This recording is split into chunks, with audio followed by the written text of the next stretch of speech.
Cancer rates among men are expected to surge globally by 2050. According to a new study, the American Cancer Society is projecting an 84% increase in cancer cases and a 93% increase in cancer deaths worldwide within the next 30 years. Joining us now with more is Fox News medical contributor, Dr. Nicole Saphier. Dr. Saphier, great to see you. So not good news. No, this isn't good news. And this is a very large global cancer study. And when we talk about cancer rates, oftentimes we're talking about here in the United States. But again, this is looking at worldwide.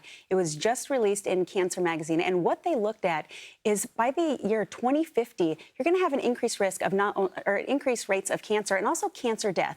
Now, some of this is largely attributed to there's just going to be more people. We have about 8 billion people worldwide now, about 10 billion then. So you have more people, you're going to have more deaths.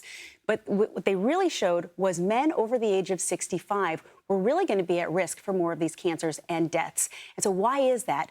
About 40% of all cancers can be attributed to lifestyle. A third of men worldwide smoke cigarettes still. So obviously tobacco smoke is directly linked to cancer and some other diseases, but also sedentary lifestyle and other things. But 60% of cancers have nothing to do with lifestyle. So it's really important to get those cancer screenings. And men, as you may know, they don't go to the cancer screenings the same way that women do. So it's very important. Colonoscopies, mammograms for women. You know, if you have smoked in the past, you get your lung cancer screenings, your skin checked and other, because early detection saves lives. And one thing that's really important, Ainsley, is people who have been smoking cigarettes, they tend to think the damage is done, I might as well keep smoking. That is not true. Within 1 day of stopping smoking, your heart rate can go back to normal. Within a couple of weeks, your cardiovascular disease risk goes down. And within weeks to months, your risk of cancers go down. So if you're smoking, you have to quit smoking. Okay, good advice. When it comes to heart disease, we all love coffee. We all love our sodas, and some people like those energy drinks,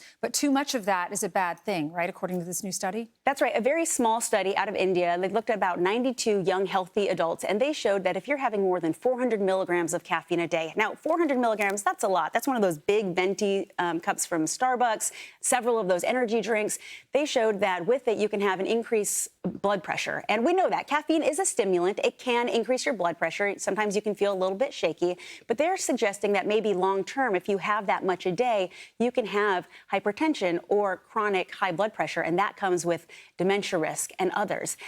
We're not quite there with the data, but we can say that, you know, some coffee is actually good for your health. It actually decreases your risk of cancer and decreases your risk of dementia. So as you've heard me say probably a million times over the last 10 years, everything in moderation. I personally love coffee. I do stay away from those energy drinks because there are health benefits to coffee with the antioxidants. But some of those energy drinks, maybe they just have the stimulant effect. Right. I was reading the study. 400 milligrams. What exactly is that? And it says it's 4 cups of coffee or 10 cans of soda, so that's a lot. Well, soda's terrible for you. You should not be drinking soda. Or 2 energy drinks. Speaking of soda, do you drink the diet ones? I've heard that just have the regular one if you're going to have one. Don't have the diet ones. My mantra is always stay away from those soft drinks. Okay. Regular diet, just stick with water, something else a little bit healthier. There's no health benefit to those whatsoever. Okay. They also make the mini ones, which is good. Sometimes you just need a little sip.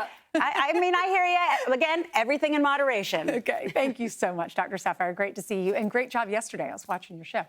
I'm Steve Ducey. I'm Brian Kilmeade. And I'm Ainsley Earhart. And click here to subscribe to the Fox News YouTube page to catch our hottest interviews and most compelling analysis.